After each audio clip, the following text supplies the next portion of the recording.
What's up, everybody, and welcome to the Golf 360 podcast. I'm the host, Pete Popovich.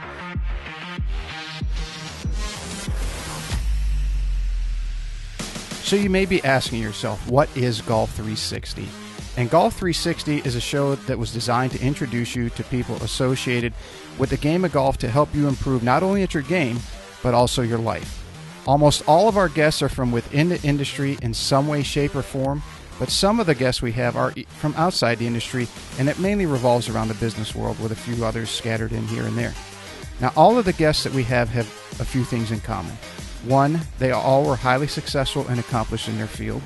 Two, each has something to pass along that will help you in your game and your life. And three, they were all more than willing to give back by passing along the things that they use to help them in their career, and even some of the mistakes that they made so that others don't make them in their journey.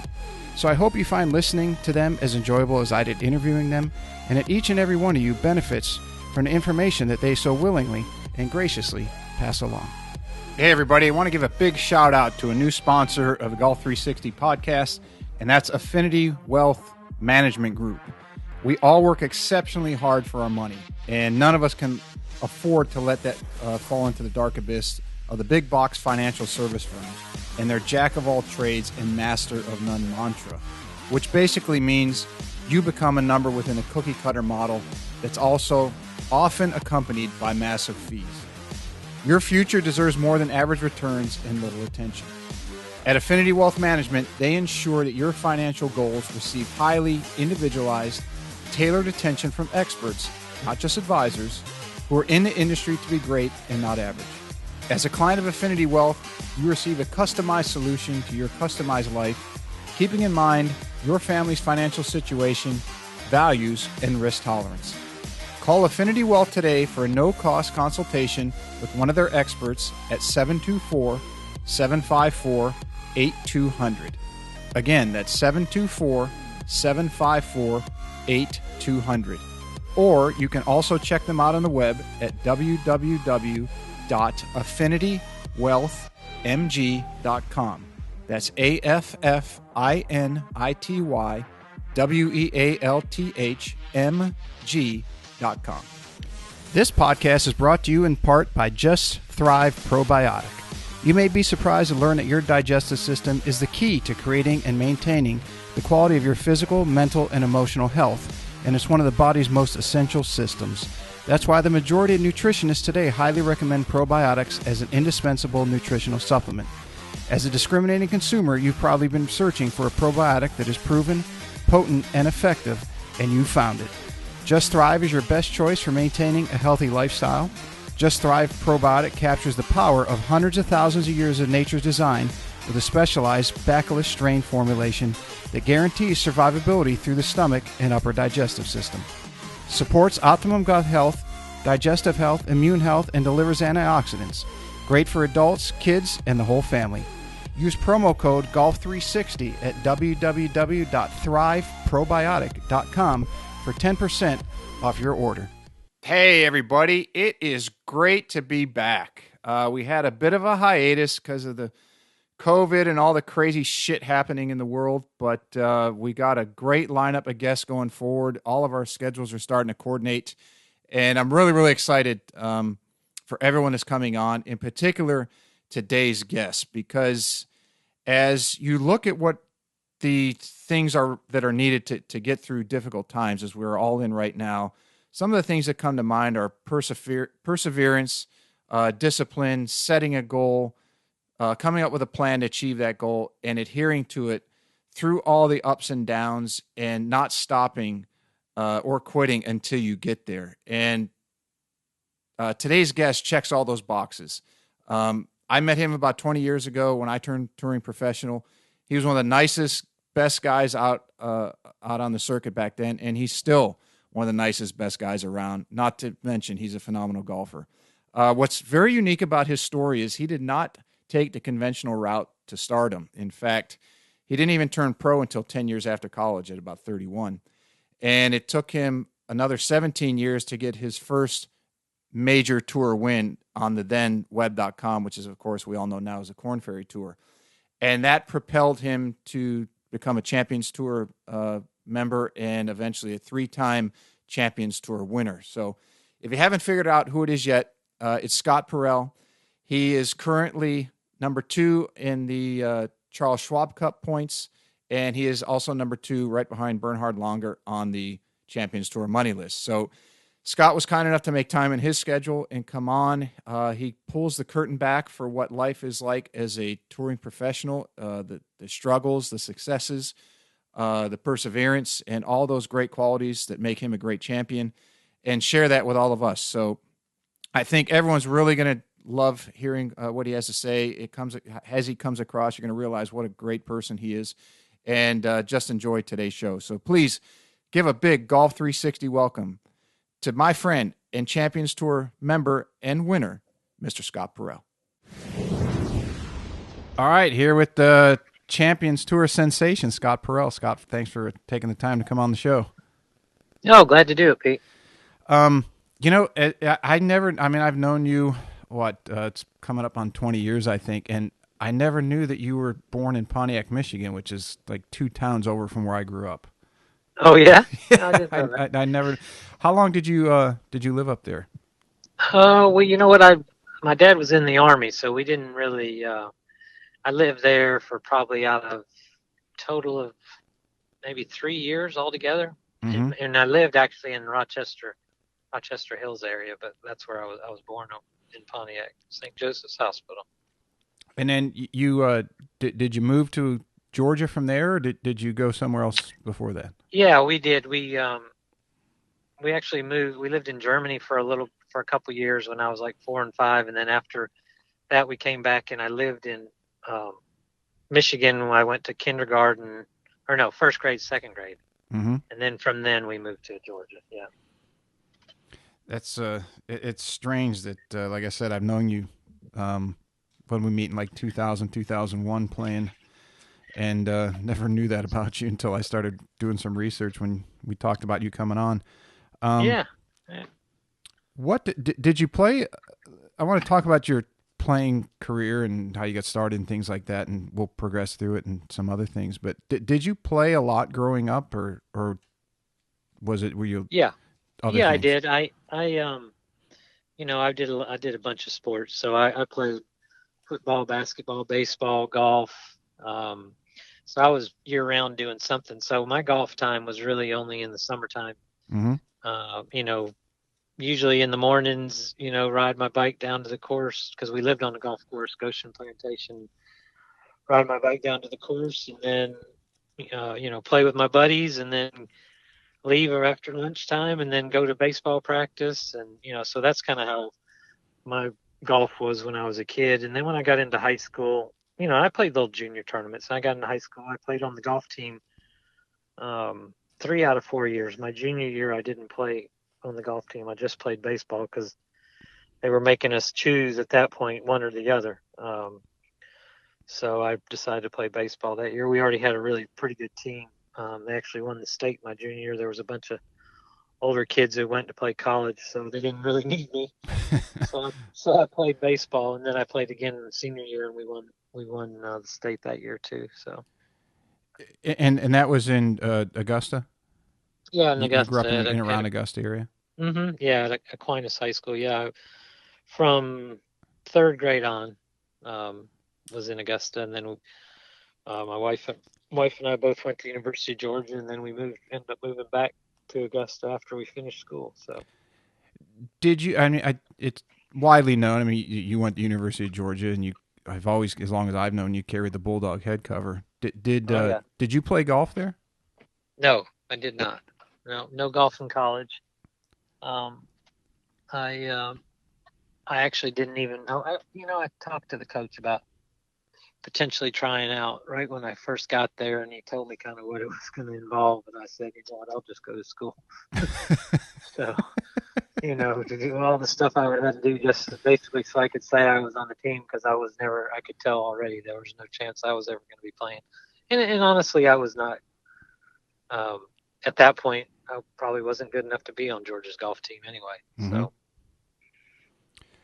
So I remember when we were playing that DP tour so many years ago that you were always after dinner and we had a great group of guys, and there would always be groups of us going to dinner, 10, 12 guys at a time.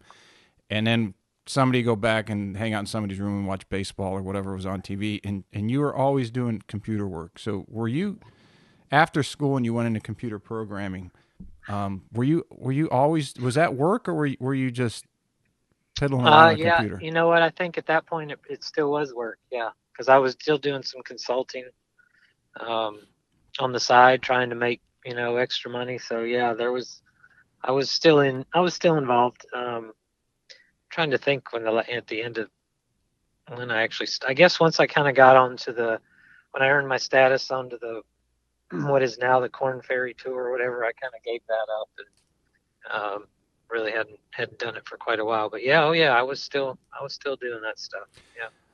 What was did you play enough golf when you were in college to give consideration to trying to play pro golf, or were you focused on studies and it never crossed your mind? I never, in all my years at Georgia, I think I played the golf course there in Athens one time. So I never played when I was in school, actually up in school. Now in the summer times in between, I would play here and there, but no, nothing too major. But then once I got out of school is when I started to actually start playing more golf and playing in amateur tournaments. And I really got I got a lot better when I got in my mid to late 20s. I became a lot better golfer. So what was it that kind of kick-started that? I don't really know. It's probably one of those things. Had I concentrated on golf when I was younger, maybe I would have been better sooner. But I was in to do so many other things when I was younger. And golf was, maybe my second or third favorite thing to play. I mean, I loved playing baseball and football more than golf. So I didn't, and then once you get in your 20s, it's hard to play football anymore. Right. And I played church basketball and I played church softball. And I actually loved doing that and being on teams and hanging out with the guys. But, I was a competitor. I wanted to compete, and that's basically what it came down to. And so I would start playing in tournaments and then, wanting to win and so I worked on my game, and I never really did that as a kid. All I ever did was play. I didn't practice. I mean, when it was time for golf, I just went to the course, hit a few balls and then played. I wasn't out there grinding anything at all when I was a kid. And then, when I got in my 20s, that was something I enjoyed doing. It was something that I wanted to do, was to try to get better and, play some golf at a higher level. At that point, it was more like just, playing the state AMs. And, I ended up qualifying to get in the US AM for the first time in 94 when Tiger won down at Sawgrass. So, Mm-hmm. About that time is when I really started feeling like, hey, I'm in, this golf stuff's pretty cool and I like to compete at it. And, I just really got better when I got close to 30 years old. Was, my golf was much better than when I was, 18 or 20. Did you ever have any doubts or things creep into your mind that says, I'm a 30-year-old and I'm playing with these guys that are in college, these, flat bellies and working out and doing all these things and hitting it a mile?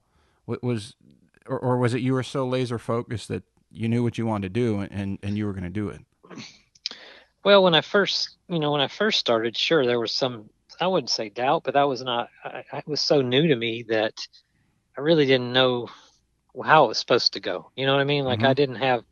I didn't have any real set expectations other than I knew I wanted to get better and I wanted to try to get on the PGA Tour. And that was really what my goal was. I wasn't paying a whole lot of attention to the people, when we played on that tour, we're playing with Boo Weekley and Heath Slocum and, Bubba Watson here and there. And so, I wasn't watching these guys thinking, how, am I as good as them? I mean, sometimes I would win, sometimes they would win. So I felt like I was, holding my own, on the mini tour circuit, but I could never, just like a lot of guys, it's tough to get through that Q school. Mm-hmm. I mean, that's just it's such a tough deal. I think that's one of the hardest things in golf that nobody has any idea how tough that is to go through a few stages of Q school.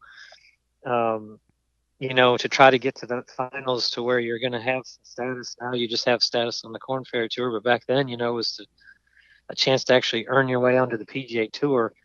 I mean, far and away more pressure, at second stage, first stage of Q School than any golf tournament that I ever played in. So there are so many guys, and a ton of guys too, that were unbelievable golfers on the mini tour world. We play with them, and they're like, there's no way that guy can't, make it on tour. But if you don't play good, those 1 or 2 weeks of Q School, it doesn't matter how well you played the other 50 weeks, you're right back where you started.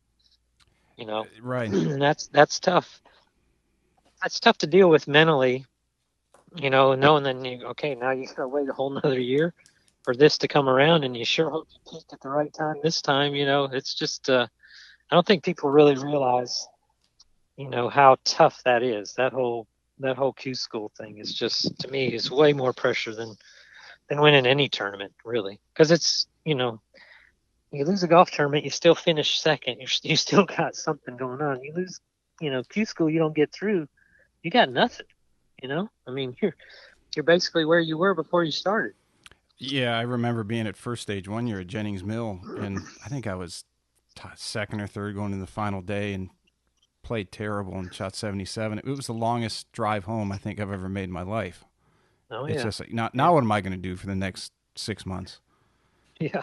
Yeah, I know. It's and that's part of it's part of learning how to be a golfer, really. I mean, that just goes with it. Mentally, you got to be strong enough to deal with those situations, and then if you do fail, to learn from them and try to hopefully, improve and get better and get through the next time. It took me a bunch of times before I got there. So, and then there's some guys who just never do. And I mean, guys that were better golfers than I ever was, I know that.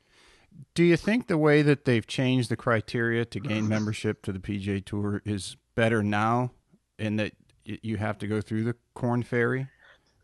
I think it's better in that there aren't many guys now that earn their way through the way you have to do now, that are, guys that get out there and you're like, whoa, this dude just doesn't belong. You know what I mean? Like, he's just not ready yet.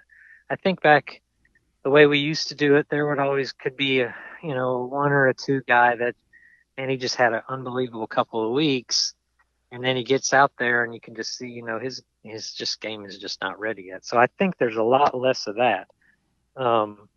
I don't know that I necessarily like it. I still think there are guys that are good enough right out of whenever they first get to Q School that, hey, this guy's good enough to be on the PGA Tour right now. Does he really need to do this Korn Ferry thing? And with this new thing that the tour's doing with the college guys and all that, maybe that's going to kind of take care of that and fix that problem a little bit, where, a guy who's a, world beater, college player, All-American, has won everything, he's going to get some starts and going to figure out, get his way out there a little faster than he would have before. So we'll see. Going back a little bit to when you grew up playing, where, there weren't a lot of, the mindset wasn't so specialized back then. And then Right. you learn practice and maybe you modify your swing, or you're working on your technique or something like that. As you look back, do you view that as something that really worked in your favor? Or is it something that you would have done different? I tell you the thing, when I look back, the one thing that I wish I had done different, is, I've never had a swing coach. I never had any formal lesson or anything like that. I wish that I had maybe seen someone for short game and putting, and just someone to at least give me a better way to practice, because I felt like I worked pretty hard at it, but I just think I worked wrong.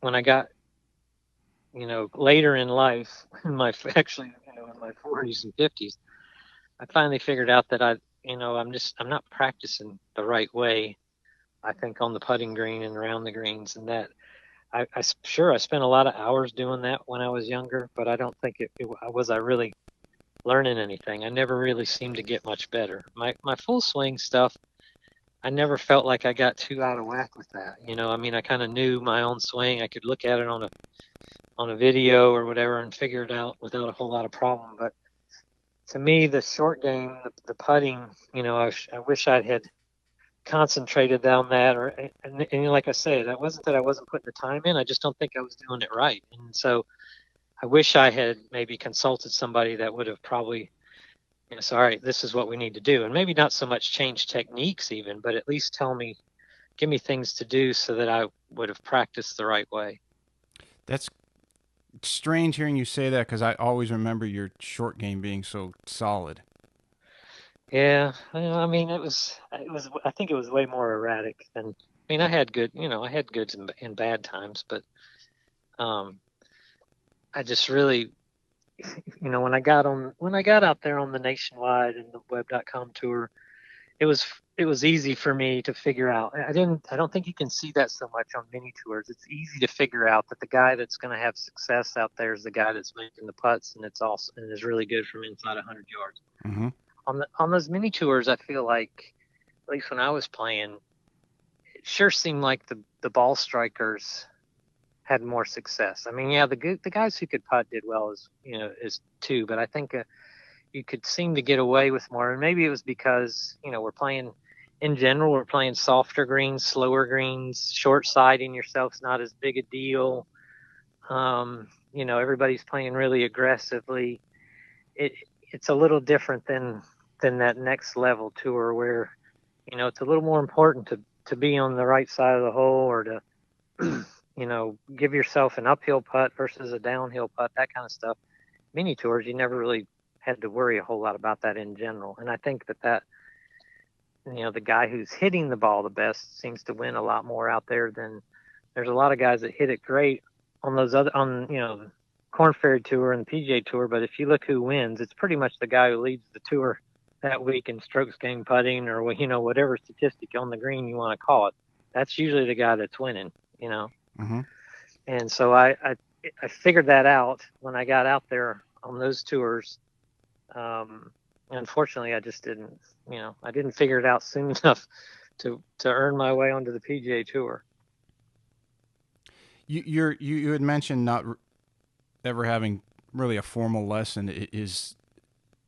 Would you attribute your swing to natural ability with a lot of playing and learning how to think your way around a golf course and play the game versus playing swing? Yeah. I mean, I think so. I watched my dad taught me to play. I watched my dad play and swing, and especially when I was younger, I swung a lot like him, very flat, a lot of hard right to left. He was a good player, but that's what I watched, growing up, and that's how I swung the golf club. And eventually, I figured out that you can't be, quite as flat as that, and you still have to, got to maybe hit it a little straighter. but it's it was athletic ability a little bit too. I had good hand-eye coordination, and I was a pretty athletic guy. I think that all helped. But as far as, I don't know that I would have been any better had I had a swing coach that, did something and changed my golf swing and made me swing differently. My swing is far, far from perfect. Believe me, I know it has faults, but at least I know where it is. And I know how to usually correct it. And I think there's something to that, versus somebody that needs to talk to somebody every time they feel something going wrong in their swing, and it's just a different culture. I think young guys now, they all get coaches so young. Mm-hmm. That's just how they learn the game. So there's nothing wrong with that. I mean, it's how you learn the game. I learned the game going to the range and hitting balls myself when I, started working on my game, and then trying things and trying to figure out, what works for me. Did you see that drastic cultural difference when you went from playing back then the Web, now the Korn Ferry, where the guys were younger and they were a different generation that utilized coaches and their gurus and this and nutritionists and trainers and the whole thing, and then you go to the champions and it's like you're back into the figured out yourself.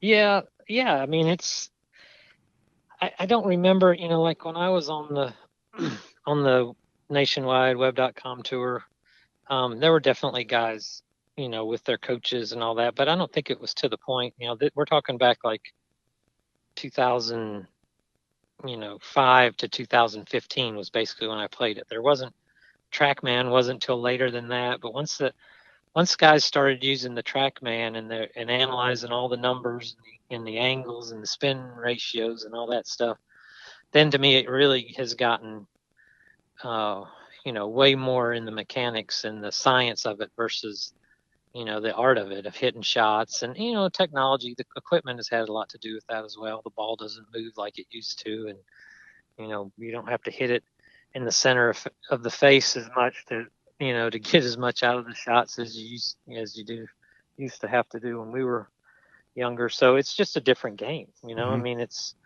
now the Champions Tour guys. There are guys that still do that, but there's not as many guys that do that. And those guys all learned like I did. I mean, they all beat balls on the range and figured it out. They had coaches maybe, but they weren't analyzing what their launch angle and their spin rate and all that kind of stuff was.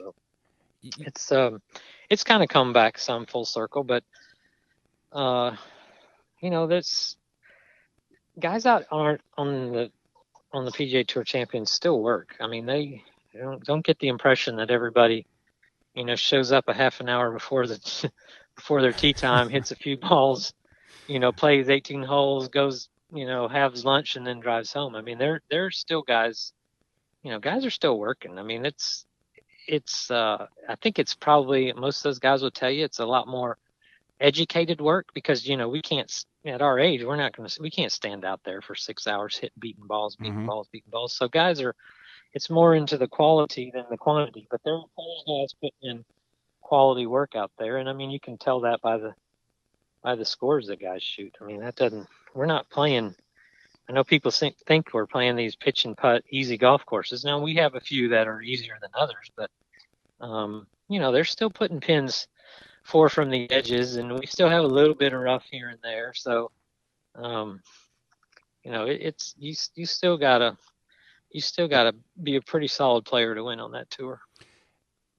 Have you? So you've kind of multi-generational in that you went from the era of, like you said, before TrackMan or flight scopes or any of that, the tech really took off, and now you're at the highest level of the game, and you have access to those things. Do you find yourself staying true to what got you there, or do you start to dabble in the things that are waved in front of you, where you have access to that stuff? It's kind of I'd say I'm a little bit of a hybrid of that. I definitely do way more of my own thing, but it's hard when you have the ability to get on a TrackMan real quick if you feel like something funny's happening with your driver or something, but rarely do I tell you, I don't do that every week. I mean, that's probably once a month thing that I'll get on a TrackMan from a club company or something that wants me to try a driver or try this or that. But that's really the only time I don't know that I've ever hit any other club on a TrackMan. Like, I know some guys use it for wedges, and the only thing I've remember hitting the only club I remember hitting on TrackMan is a driver, just to see what kind of ball speed and spin rate basically I have. That's about it. So you don't tinker with my 5-iron's going 3 feet too high, or it's 200 never. 200 spin Like I said, much. I've never hit a club other than a driver on the TrackMan that I can remember. It probably saves your sanity. Yeah, I think so. I mean, I think guys, you can get caught up in that stuff to where, you just get so focused on numbers that you forget what the idea of the game is to get it in the hole in the fewest number of strokes, and I think you can kind of lose sight of that a little bit. Through all the years of as your development happened from learning to play and then practicing when you realized you wanted to play professional golf, are you, well, you're obviously very adept at understanding your own swing, but if you do get in a funk, is there anyone you call on, your caddy or someone you played a lot with, or is there somebody that you utilize? Or do you You just know, take time off and go no, fishing and say, oh, it'll come around again? no, I usually just do video, I'll just video. So, I mean, I've got video of when I was hitting it well, and I'll just compare. Okay, this is when it was doing what I wanted it to do, and now this is what I'm doing now. And I'm pretty quick to figure out, you know, what's going on. And it's usually just a couple of different things for me. I mean, it doesn't it doesn't change, every time something's going haywire and I look at it, I was like, oh yeah, well, that's the same old thing I always do. But you you play this game long enough, you get into patterns, you do things that are, kind of, unfortunately, you make the same mistakes over and over. And as I get older, it seems like I fall into those patterns, maybe even a little faster now because my body just doesn't move, as well as I would like it to. So, those are things that you really, I didn't never used to have to tell myself, in my 30s to make sure make sure I got my head up a little bit so I can get my shoulder up under my chin on, when I turn. Well, now, I don't, I can look at a video and say, yeah, no wonder you're not getting over to your right side. I mean, your shoulder's not turning, and those are things that you just don't, when you're younger, you just do it. Mm-hmm. When you're 55, that's something you gotta, if it, you look at it on video and you're like, yep, you know what, that's what you got to start doing. So, and video is great. The cameras and things that we have now, it's pretty easy to see that stuff. The do you think it has was your background in computer programming and being savvy with those type of things? Do you think that helped you, or is it just completely different? It was just something you grew up doing. What's that? Help me with what? Like Like from?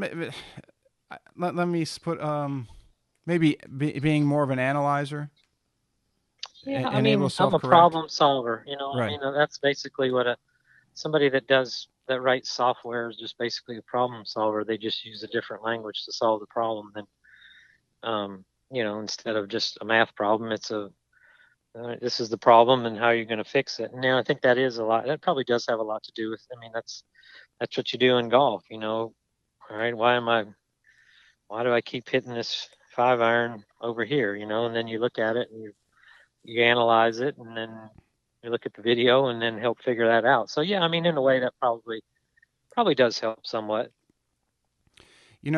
As I was looking at some of your stats today, you're one of the longer hitters on the Champions Tour. Yeah. Where does where do you get your length from? Is it something that you work on? Is it is No, I don't know. I get asked that so much because of my size. Everybody, usually when I'm playing in a pro-am, guys you play with, they want to look at what your stats are, and they're like, how are you? Look at the size of you. How are you? How do you do it? And I'm like, I really, honestly, I don't know. I don't do anything other than I do try to stay fit. I work out pretty regularly when I'm home, and I stretch, and I, try to do the best I can when I'm on the road. But I just think I have, an ability to use my lower body and my core, in a fast way. And I think that's really what has to happen. I mean, distance is all about the speed of the club. And so mm-hmm. if you look at me and you look at the size of my arms, and, I couldn't probably bench press 100 pounds. I don't know. I never do bench presses, but I think it's so much. But, if you look at me from, my belly button to my knees, you see, man, that's, he's pretty strong looking athletic guy. And I think that's just where, for whatever reason, when I learned how to swing the golf club, I realized that I needed to be using, those parts of my body to get the club moving fast, and not my arms or my upper body. And I think that it's just kind of stuck with me as I've gotten older. Luckily, those muscles have kind of still stayed pretty fit. Now, I work at it, but I think it's just really that. It's just the ability to use my core to get the golf club moving quickly. Do you work with a trainer or fitness professional? I do. Yeah, I do. I've been seeing the same guy now for, oh gosh, I'm probably 12 years here in Augusta. And he specializes in, he helps, he's got a lot of golfers. So, I mean, um, you know, I've gotten Kevin Kisner and Scott Brown here in town started out. They don't go too many more. And Henrik Norlander, who plays on the tour, he still sees them here. And like, Augusta University's golf team, those guys come see him. So yeah, Jay Garrison he does a good job with that, and he knows that that's he's got people that like me that talk to other people around town. So he's got a lot of golfers here, not just professionals here locally, that come to see him to try to get their bodies to do things that you need to be able to do to swing a golf club. How has your training changed over the years? How's my what? Your training, your fitness My training. programs? Yeah, I mean, I think I've gotten now to where I do more stretching, not so much anything too heavy. I mean, I'm doing band work. I'm doing, mostly resistance. No, I don't do any free weights but it's all working on glutes and abs, and I think I've been doing that since I really started seeing Jay. I mean, we kind of realized that that's what it was going to be for me. I'm not pumping up my biceps, and I've got a pretty solid back, but the back is really just for holding up, so it'll hold up under the conditions of being a golfer. So we just really do a lot of glutes and a lot of abs. That's really the focus of most of my training. As somebody looks over the course of your career, where you played the mini tours until right around the early to mid 2000s, and then you were on the web.com, we'll call it Korn Ferry now, which is the name. Do you attribute that to the and then you had steady progression to where you are now? Would you attribute that to anything you've done in your training program since you've been doing it about 12 years, or would you say it's something else? I would say that the training program probably helped me stay at a high level into my 40s. Mm-hmm. I won when I was 48 on the web.com tour. If I'm not fit, if I'm not taking care of myself that way, most likely I don't think I win, and I don't think I get on the PGA Tour Champions. I don't see that happening without the training that I've done.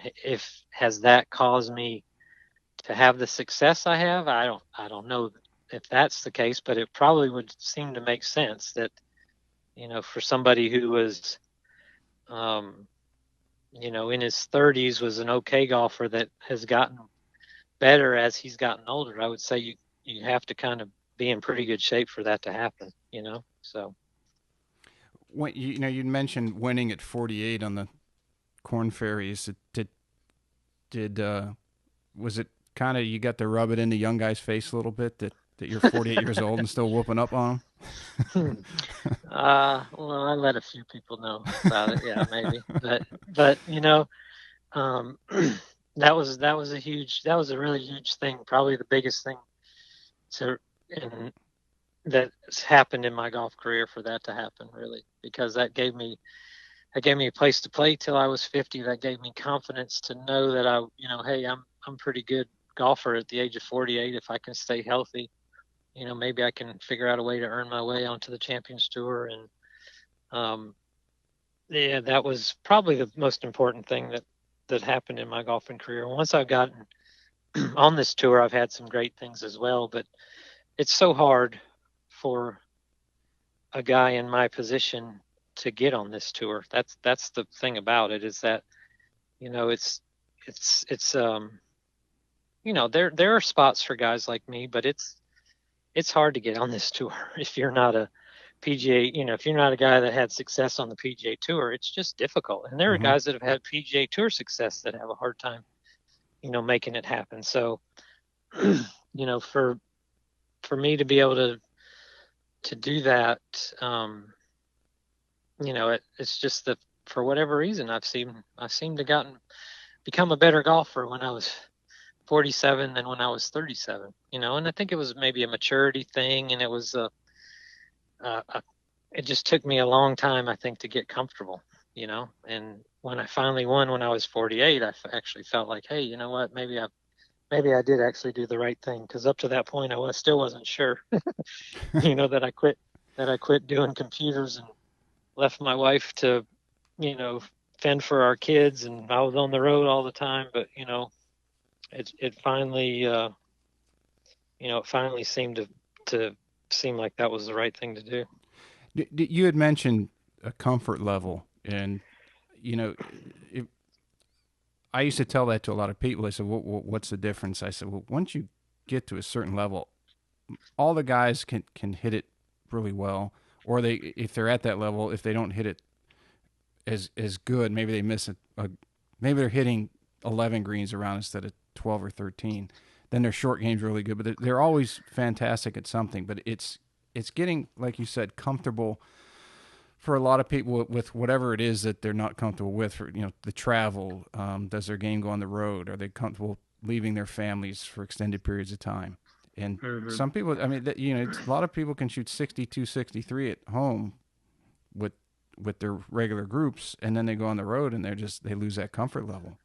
Yeah, you're right. I mean, that's a big part of being a professional golfer is the ability. There's so many different things that you have to learn how to do, the traveling and the taking care of yourself when you're on the road and getting the proper rest. And I mean, there's all kinds of things that it's easy to not know how to do that. And there are definitely guys that it's hard to be away from your family, and some people deal with it better than others. And I've had a few friends who I thought were pretty darn good golfers who earned status and got to get on a Korn Ferry type tour and did it for a couple months, and they're like, it's just not for me. This kind of travel and being away from it's just not me. And it's just not for everybody. And not everybody's makeup is able to handle that kind of thing. And,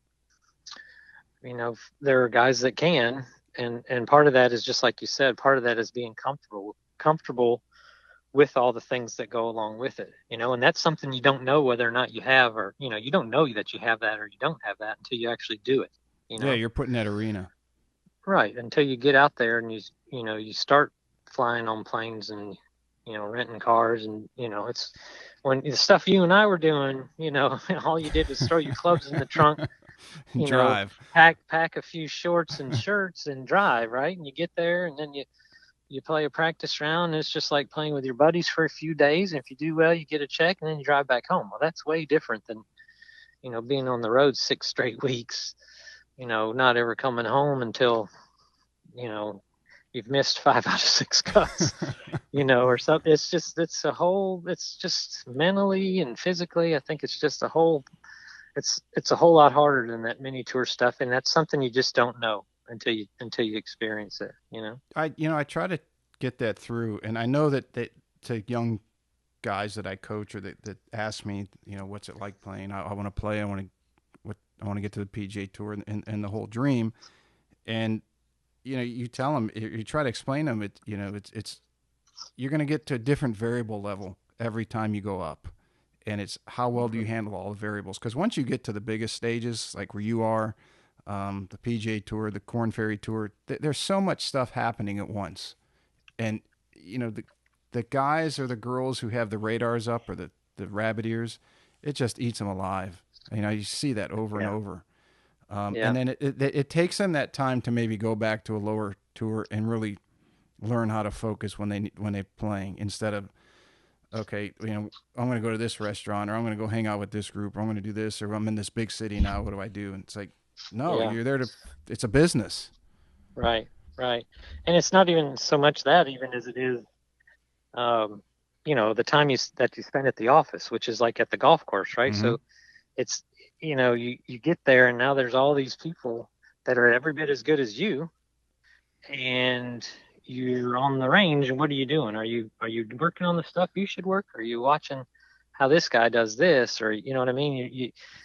It's tough to keep that same focus, I think. And it's easy to get caught up in, hanging out with the buddies and, playing the practice round, the money games. And I'm not saying that some of that stuff's not good, but you got to figure out what works best for you to get you to be the best player you can be. And it's different for everyone. So what's working for, Justin Thomas isn't necessarily going to always work for Jordan Spieth, even though they're best buddies, right? I mean, it's a business. They got to figure out what is it that I do that makes me the best player. And maybe that doesn't, maybe I'm not playing every Tuesday with Ricky Fowler and Jordan. Maybe I'm, having to do this or do that. So and that's, like we said, that's not anything until you get out there and you really experience it. So you can't really tell somebody, well, here, this is the roadmap. This is what you got to do, and you'll be successful, because you just don't know from person to person how people deal with situations and what is the best environment for someone to become a better player. You just don't really know. Yeah, you got to drop them in that environment and see how they react. Yeah. It's different for everybody. Once you started getting to the higher levels, and even to the Champions Tour, was there an awe factor at all, where you're seeing guys now? For sure. Like, when I first got to the Champions Tour, yeah, for sure. I get on, I'm on the range, and here's Bernhard Langer and Larry Mize and Mark O'Meara, all these guys that I was rooting for when they were playing in the Masters. The Masters is huge for me, being here in Augusta. So I usually equate all those guys as to, Masters of tournaments when they did this or when they did that. So yeah, it was definitely a little bit of that. But luckily for me, here I'm already 50 years old at that point, that I'm mature enough to know, okay, this is cool, but what's your objective here? This is your business. This is your career. So, hey, it's awesome that you're hitting balls next to Fred Couples, but you need to do what you got to do so that you can have a chance to beat Fred Couples every once in a while, and I think it's easier for a guy in his 50s than it is for a kid fresh out of college who's, hitting balls next to Dustin Johnson or John Rahm, or something. And maybe, although I don't think it seems like the kids are not as in awe anymore, but there's still got to be a little bit of that, starstruck type stuff. So, but they may not be, some of them, mature enough to understand yet. When you're 50, you should be able to understand that, these guys are really good. And they were really awesome, in their 30s when they were winning Masters, but now they're basically the same as you. Some of them got more game than you do, but when you play well, you can hang with them, and when you don't, you won't. So you got to do what you can so that your game stays sharp. What was there anyone out there that as you got to know them, that they surprised you, that maybe they on TV that they were more serious, but in the practice rounds are just hanging out with the guys, that they're really fun to be with? Almost everybody out there is a pretty fun guy to be around. And there's a few guys, I'm sure there's people that, to me, like the biggest difference, I get asked, by people all the time, like, who's the biggest jerk, or who's the nicest guy, or all that kind of thing. And I would say the person for me that is the most different from, I think, how a lot of people perceived him over the years and on TV and in, is Colin Montgomery. Because I felt like there was a lot of disdain for Colin, when he was winning European Tour, and Ryder Cups and all that. About the nicest guy you'll ever meet. I mean, and I love playing golf with Colin, and I just think he's a great guy. I mean, and he's intense. It's not like he's out there on the golf course just, yucking it up, but he is a lot of fun to play with, and he's genuinely, I think, a pretty good guy. And I just think that, to me, out of all the people that, when I was watching golf, and I don't want to say that I certainly was not a big Colin Montgomery fan, when I was following golf when he was in his heyday, but that was just because all I ever saw of him was what TV was showing me and what the media was saying about him. And now that I'm on tour playing with him regularly, he's one of the guys I love to play with. I really do enjoy playing with Colin, and he's a really good guy. Does he still hit it as good as he always did? Oh man, just doesn't miss a fairway. Just a beautiful little. Every shot looks the same, every tee shot's about a 2-yard fade, and if there's a right pin, he's gonna hit it close And and actually, he can draw the ball with anybody. I mean, if he needs to hit a draw, he hits a draw. So yeah, he is a very pure ball striker. I think he just struggles a little bit on the greens, and it's just a confidence thing with him. When he's makes a few putts and he feels good about his putting, he can shoot as low as anybody. But it seems like one little miss somewhere, and then he loses a little bit of confidence, and he still hits the ball, fantastic. But he's missing some 8 and 10 foot birdies, and that weighs on you. And then you press a little bit, and maybe you don't play as well as you think you should, and that's just golf for everybody. But he hits the ball fantastic. Do you enjoy the culture of the Champions Tour more so than you did the Korn Ferry when you were there, and Oh even the yeah, PGA, because you played a number of PGA Tour events? yeah.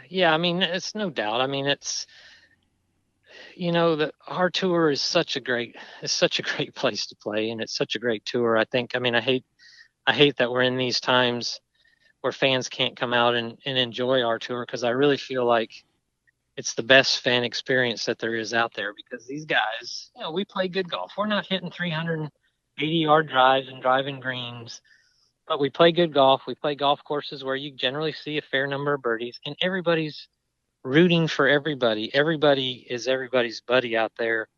And I think it's pretty apparent when you watch. I really do. I feel like you can tell that it's almost, a fraternity type atmosphere amongst the players. Everybody wants to win, but everybody's happy for the guy who does win. Do you know what I'm saying? Mm-hmm. Like it's just, it's just, and you feel that. And I've been lucky enough to win and feel that from the other players. And I don't know that there's that kind of camaraderie on the other tours. I surely didn't feel it on the Korn Ferry Tour, just because everybody out there is just so hungry. Everybody out there is just so, you know, top 25 focused. Nobody's that worried about how anybody else is doing. And it's a different atmosphere. I think everybody on this tour pays attention to who wins, is happy for the guy that wins, and is can't wait to congratulate him.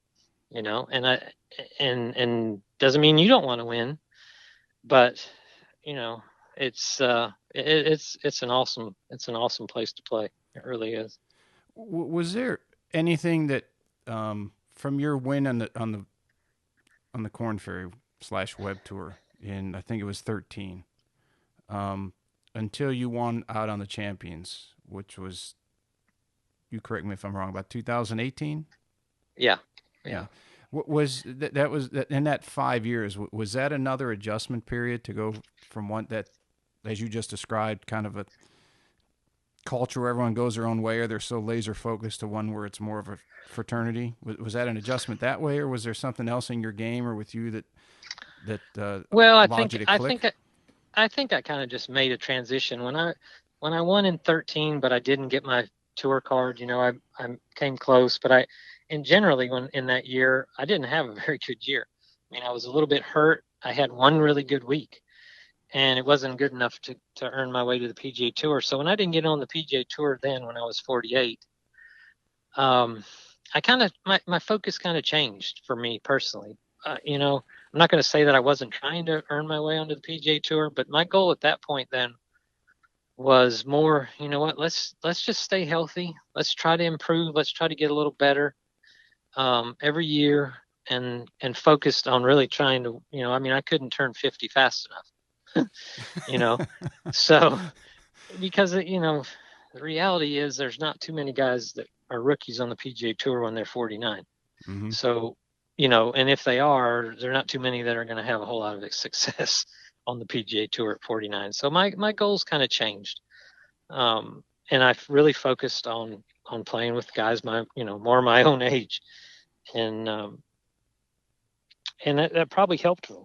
I mean, I didn't have any, there was no doubt in my mind what my next goal was. It wasn't, well, I want to get on. My goal was earn your way onto the Champions Tour however you can, because I had seen guys that I'd played with on the Korn Ferry Tour who were similar to me, like a guy like Scott Dunlop, and he had some success late in his career on the Korn Ferry Tour.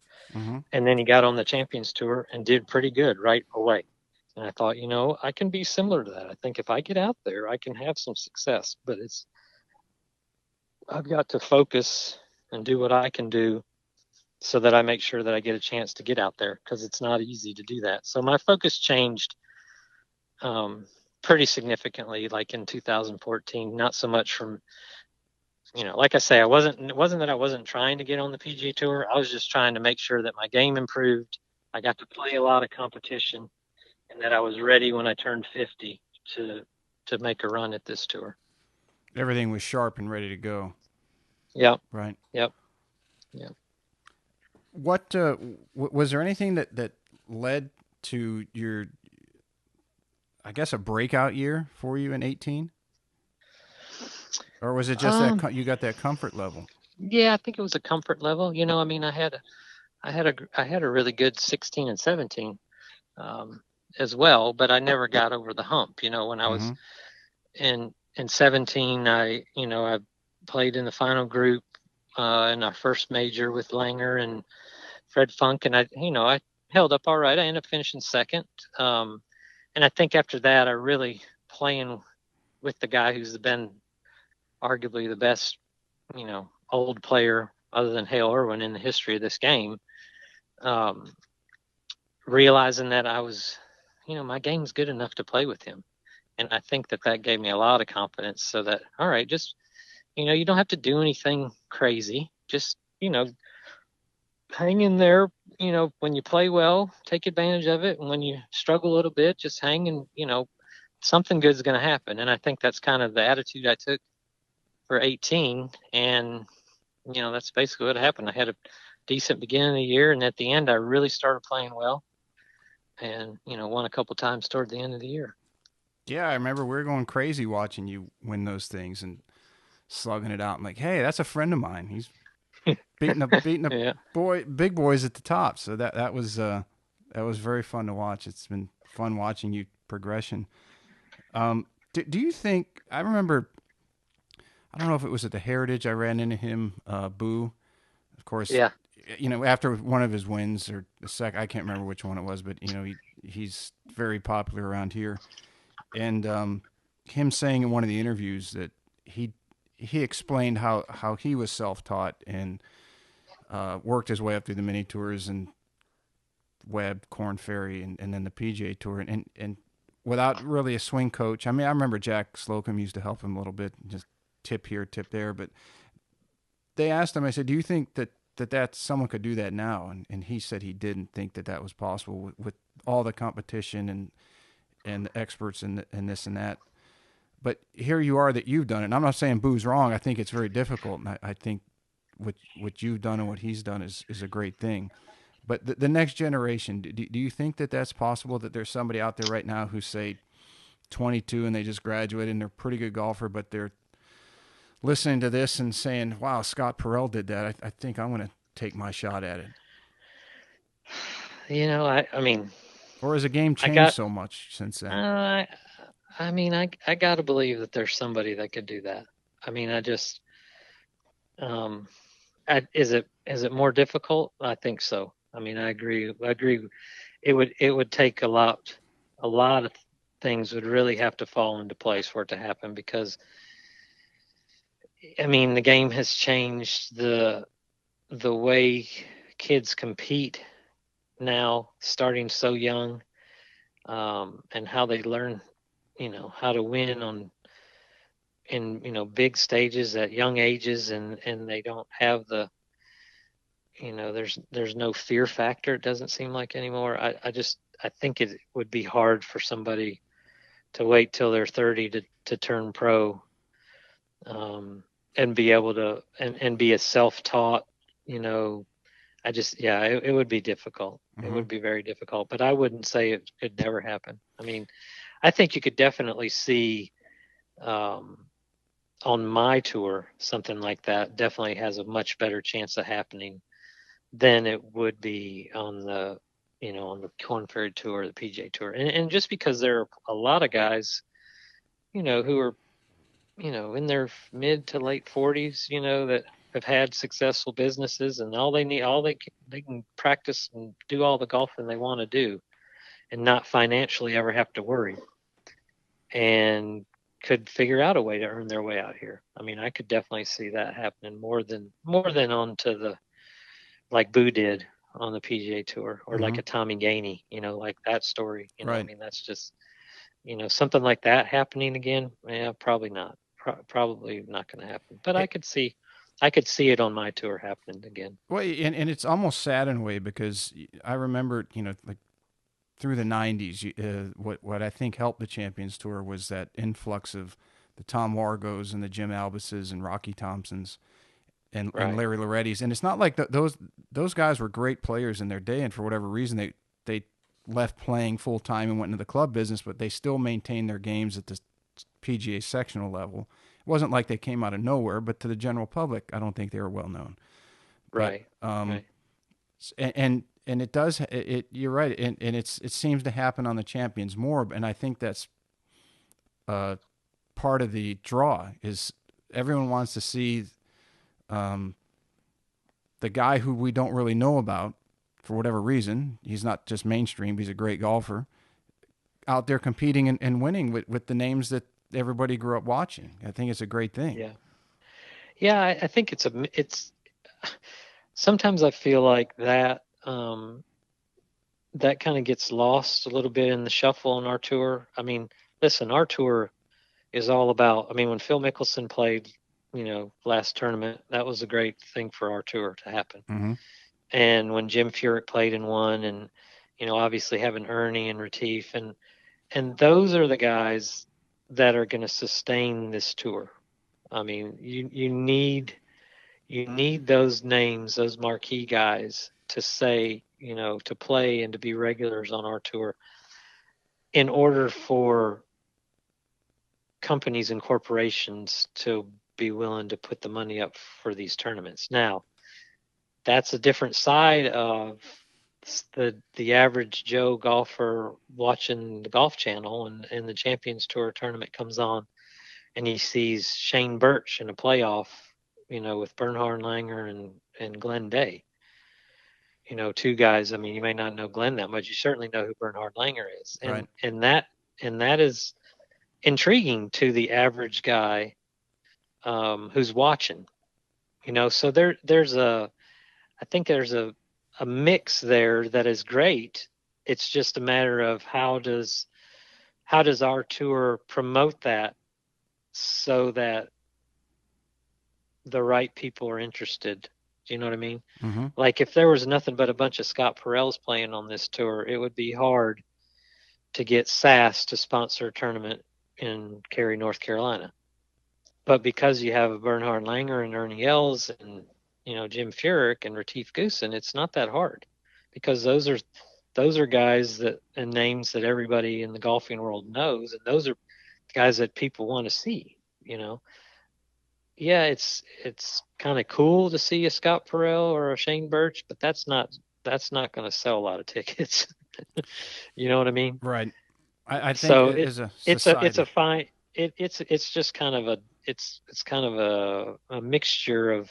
I think it's a great, and that's great about our tour. I think there's a great mix of that. You got Hall of Fame golfers who people will be talking for hundreds of years, and then you got guys like me who, for however little time I'm going to have success on this tour, that it at least makes it interesting every once in a while when somebody like me is, up there having a chance to win against people that are in the Hall of Fame. It makes for a good story, you know. I think it speaks to some of the dynamic of our society for history, in that society, I think, likes to see whether it's a bit polarizing, like let's say the New York Yankees, right? Half the people want to see them win, half the people want to see them lose, but they're all tuning in to see them.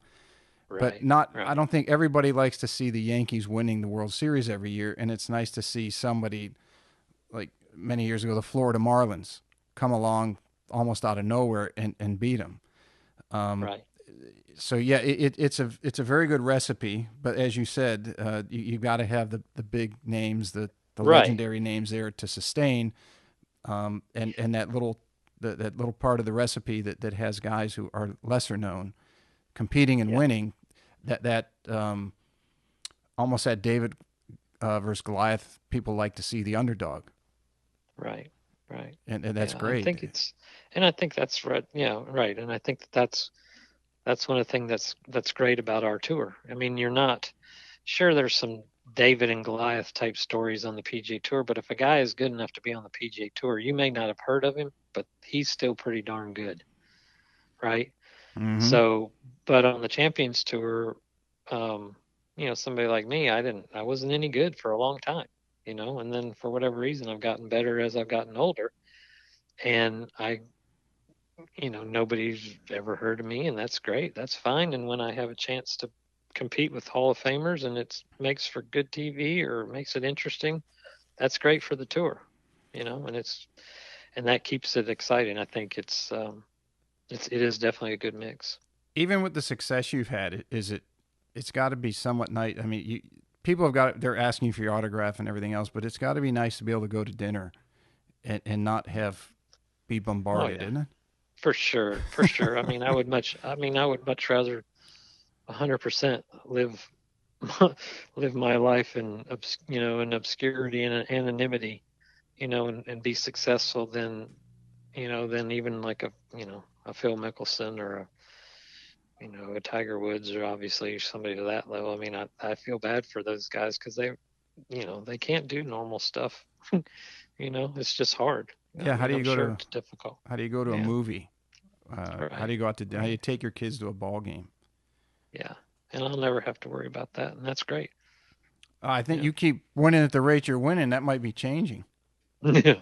No, that won't ever change. And I'm good with that. And I prefer it to be that way. I'll always, I think that's just part of again, that's a part of the comfort level, like what we're talking about. I don't think I would be that comfortable being, somebody like that, because that's just not me. It never has been me. Mm-hmm. So If I can touch on real quick, as we all age, it gets harder to do things. Does your diet play into your career at all, in what you eat and watching what you eat, so you can continue to play at this yeah, level? yeah, I think so. I mean, I don't do a very good job of it, unfortunately. But yeah, I mean, I try, and I think that has a lot. I mean, you look at, I mean, I always bring Bernhard up, but you look at that man now. I mean, his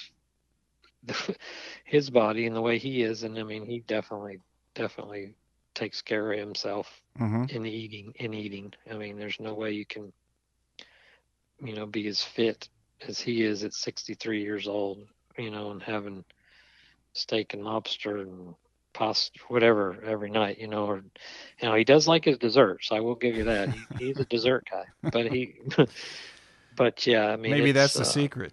it could be. I don't know though. I eat a lot of desserts, so. But yeah, I mean, you definitely have to be cognizant of that. I think, Mm-hmm. um, you know, How long? You've been playing at a really good pace for a while. How long do you see yourself continuing to play on the Champions? You've been at as it for a long as I, long time. I'm not yeah, I trying to mean, date you, no, because no, I'm. no, I know, no, as long as I can, as long as I can do it and stay competitive. The one good thing for me, good or bad, however, depending on how you look at it, when I'm not good enough to do it, I won't be able to do it. Okay. Unfortunately, there are guys, that play on our tour that, um, from a competition standpoint, they just know that they don't have a chance to win. They're just playing because they enjoy playing. For me, um, when I'm not good enough to play, I won't be able to play, because you know what I mean. Because my status won't allow me just to hang on, Right. you know. So I mean, I will know when I am not good enough. It will be easier for me to know when I'm not good enough because I won't be able to play. So I mean, my goal when I started this was to, if there was some way I could play this on this tour till I was 60, that would be awesome, you know. And maybe it'll be shorter, maybe it'll be longer, who knows. But I think if you kind of look at guys who are similar to me as far as how they kind of got on the tour and, had some success. And I think you look at late 50s to 60, and then, um, a good buddy of mine, like Mike Goodis, is one of those guys. He's a guy that played on this tour for a long time, and now he's not getting to play this year. I think he's 60 or 61, and it's, you know, he's had a pretty darn good run, and he's made a lot of money, and I think he's got a pretty good life set up for himself.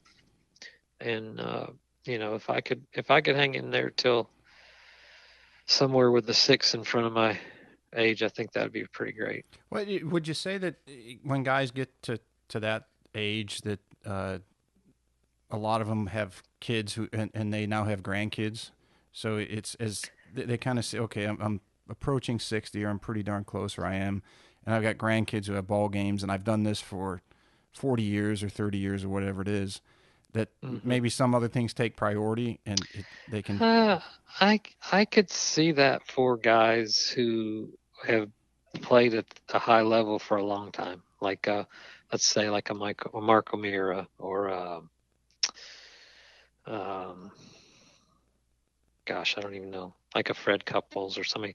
Yeah, I could see somebody like that wanting to focus on other things, right? But I think somebody in my position, or somebody like a Mike Goodis, I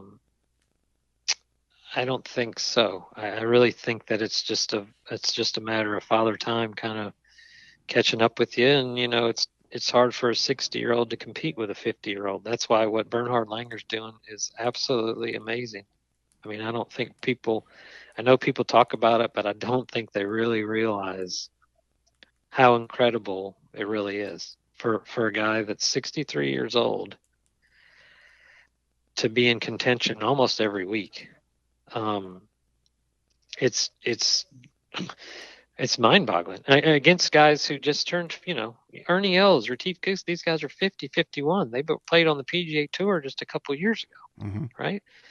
And for a guy who's 63 to be in contention, I'm not talking about just playing, in contention just about every single week. I mean, nobody else is doing it. So obviously it's unbelievable, right? I mean, there's no other 63-year-olds leading the Schwab Cup No. at 63 years old.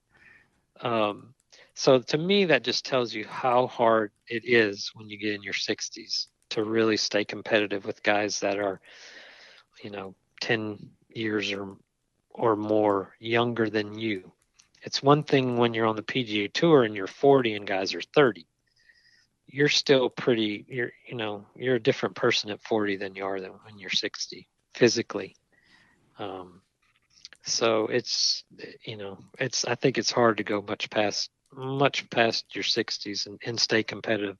And I don't think it really has to do with distractions from wanting to do other things. That could be somewhat of a factor, but I think, guys who like to compete, somebody like me, I mean, I want to compete, and I will want to do everything I can to play on this tour as long as I can. That's what I love to do, so. I got to ask you, I got this question from someone who said, who you got next on the show? And I said, Scott Parel. And they said, well, ask him if Freddie is as cool in person as he comes off on TV. Yeah, he's pretty cool. He just oozes. That doesn't he? Yeah, he is a cool guy, and he's a nice. I mean, he's as nice as he looks. He's a nice guy, and he is very cool. I mean, and he is unbelievably talented. I'm telling you. I mean, that guy can hit any shot he needs to hit. It's pretty fun to watch, actually, because when I've played with them, I try to figure out, like, who, when I play with guys, like, who is the most talented? Because we got people who are in the Hall of Fame, right? So I mean, it's cool to compare people who are at the highest level ever at a sport in the history of the sport, right? And you kind of get to look and watch and compare. And that guy has got as much talent as anybody. I mean, it's just amazing the things he can make that golf ball do. Is there anyone else out there that you look at and you're just like, wow, this guy is something else? Well, there's a lot of guys now. I mean, I see that with Retief and Ernie both. I mean, when I see the way those guys can move the golf ball and how high they can hit it, how far they can hit it, Mm-hmm. in their 50s, it's pretty darn good. And I tell you, one guy that I always too I haven't played with him in a long time, but um, is amazing is Corey Pavin for the way he plays, how he can still play golf. I mean, it's just I mean, he's hitting it 260 off the tee. I mean, how is somebody like that? He's hitting hybrids into holes where guys are hitting 9 irons, Mm-hmm. right? I mean, it's just amazing what he can do and how he can play golf. He still plays the same way he always did. I mean, he still shapes every shot, and it's pretty cool to see. Well, even as much as the regular tour is, and all the debates and the talk of equipment and distance and all this other stuff, it still really comes down to the way you think about your game and your desire to achieve something.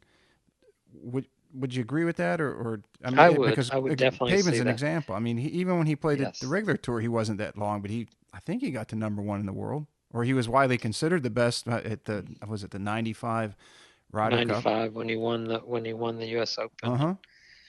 Yeah, no, I think you're dead on. I mean, I think that's exactly right, and I think you're starting to see that I mean, a good example of that is a John Rahm. I think that guy. I mean, obviously he's been talented for quite a few years, right? But he had to get comfortable with how he plays and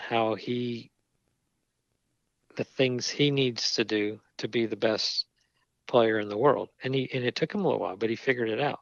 He doesn't play like anybody else. He plays the way he plays. Mm-hmm. And I think that's what guys, when they figure that out, that's when they, end up being the best that they can be. I mean, nobody else is going to play like Bryson DeChambeau, and that's fine. And you shouldn't try to be, But when he gets comfortable with playing how he thinks he should play, he will be the best he can be. And that's what makes this game so great. You can have a guy like Corey Pavin, or you can have a guy like Bryson DeChambeau, and they could still shoot the same score on the same golf course. I mean, that's what's cool about this game. It is cool, isn't it? Yeah. What you've had a lot of them, but what would you say was your best moment as a professional?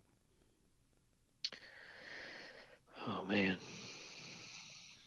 I don't know. I mean, I still feel like that first win on the web.com tour was the most important um, moment for me in golf. Um, maybe the most satisfying or fulfilling was the first win on this tour Mm-hmm. in Seattle, because I proved that I really did. I was good enough to win on this tour. I was good enough to win on a tour that had Hall of Fame golfers, and kind of solidified in my own mind that I was good enough to be on the Champions Tour.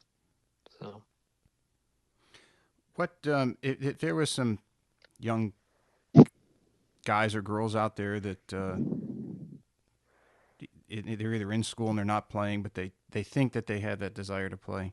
What advice would you give them? well, I mean, if you think you want to play, you definitely should try, 100%. But if you're going to do it, you got to be, depending on how serious you are about it. If you want to be successful at this as your career in life, you got to be all in. There's no halfway, I don't think. And that doesn't mean you have to play golf 365 days a year by any means, but that means that you got to be committed to do whatever you can to be better. And whether that's being able to take criticism, being able to listen to somebody that maybe knows more than you do about it, and be mature enough to understand the things that you need to do to improve. You can't. I don't think you can be successful at this just by going halfway. There's too many people going 120%. Mm-hmm. Yeah, it's pretty good advice. And if anyone listens, the young kids listening, it's not just in golf; it's in life, right? That's In true. today's world, there's just too much. The internet has changed everything, as far as that, and it's always somebody going to want to outwork you. Yep, no doubt. No Let's doubt. I've taken a lot of your time. You want to do some rapid fire and then wrap it up? Sure. All right, cool. First one, if you were in the Ryder Cup, let's say this Champions Tour said they're going to have a Ryder Cup, and what would be your walk-up song? Probably who let the dogs out. Is that because of the Georgia Yes. alum? All Yeah. right, cool. Let's see. If you had an emoji on your club, what would it be? An emoji on a club probably would be a smiley face. Try to stay happy. All right. Other than your own, whose game would you want most to have? Could be Oh, anybody in history. anybody in history? Mm-hmm. Probably Tiger Woods. Yeah, that's not a bad one to pick, is it? No. I mean, he had length. He had great iron player. Can get up and down out of a ball washer. I mean, what more do you Yeah. want? Checked all the No. boxes. Yeah. Mentally strong. When you're home playing with your buds, what's your go-to drink while playing? Gosh, I don't really have a go-to drink. Um, I really don't, honestly. I drink a lot of water and a lot of Gatorade, Powerade, whatever. I'm not a big drinker on the course. That might be one of the secrets to your success. Maybe so. Here's one for you. Best line from Caddyshack. Oh, that hat should come with a bowl of soup. Looks good on you though. Now, this one, if anyone's been listening, you're from Augusta. Favorite golf course? This might be obvious. Yeah, it's pretty much Augusta National. Yeah. Let me size it. You've played there quite a bit, I'd have to imagine. I have not. I've played there 4 times, which is quite a bit compared to the average guy. But Right. for as many years as I've lived here, it's not that much. And your lowest score? 71. Pretty good.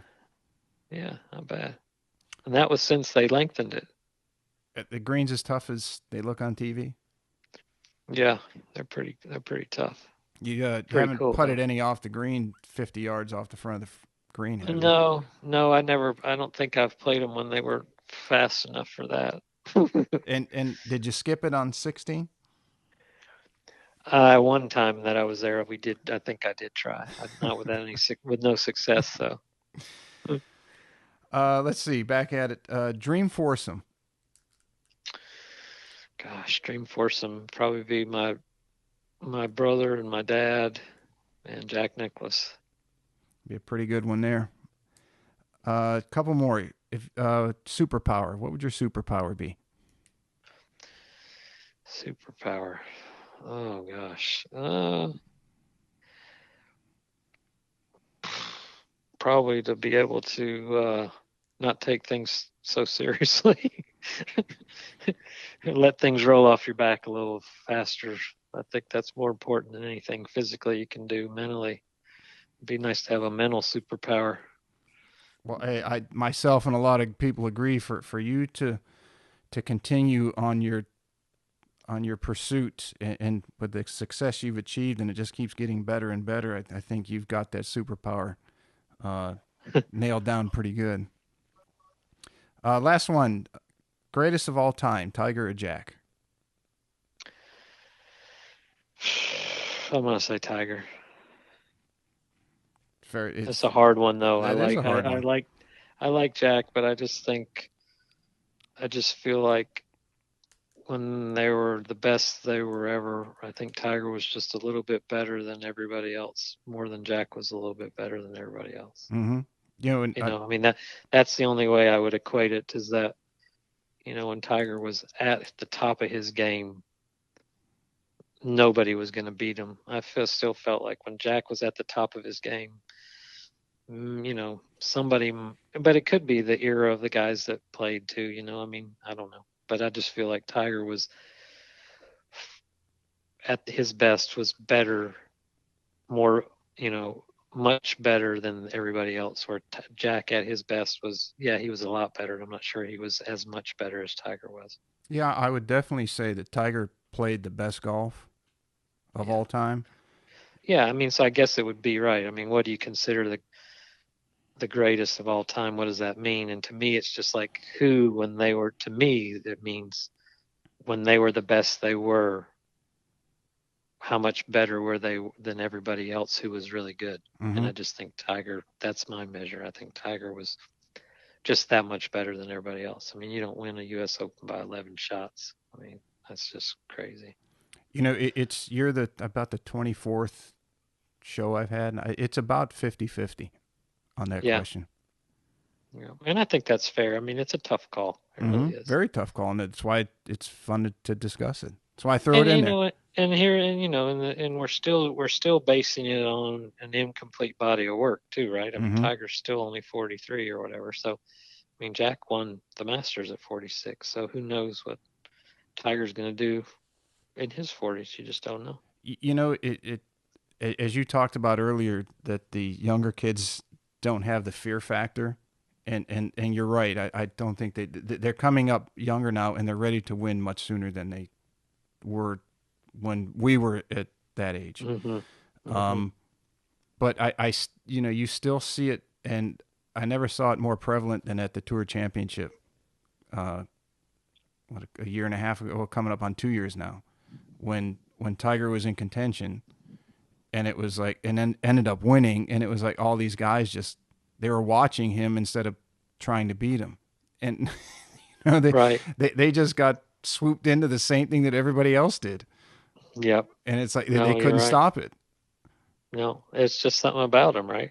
Mm-hmm. It just really is. It's just, I don't know that anybody else, and I mean, I don't think Jack had that. I mean, I'm sure those guys playing against him knew when Jack was on they couldn't beat him, but it wasn't, I don't think they were watching what he was doing or playing poorly because of what he was doing. But I really believe that happened for Tiger. I mean, he just made people lose their game for whatever reason, Mm-hmm.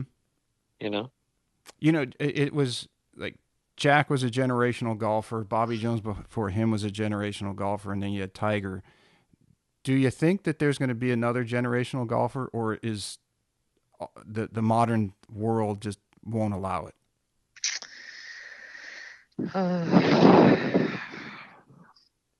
Uh, you know, I don't know. That's a good question. I don't think, I'm not sure the modern world will allow it. I think everybody's going to be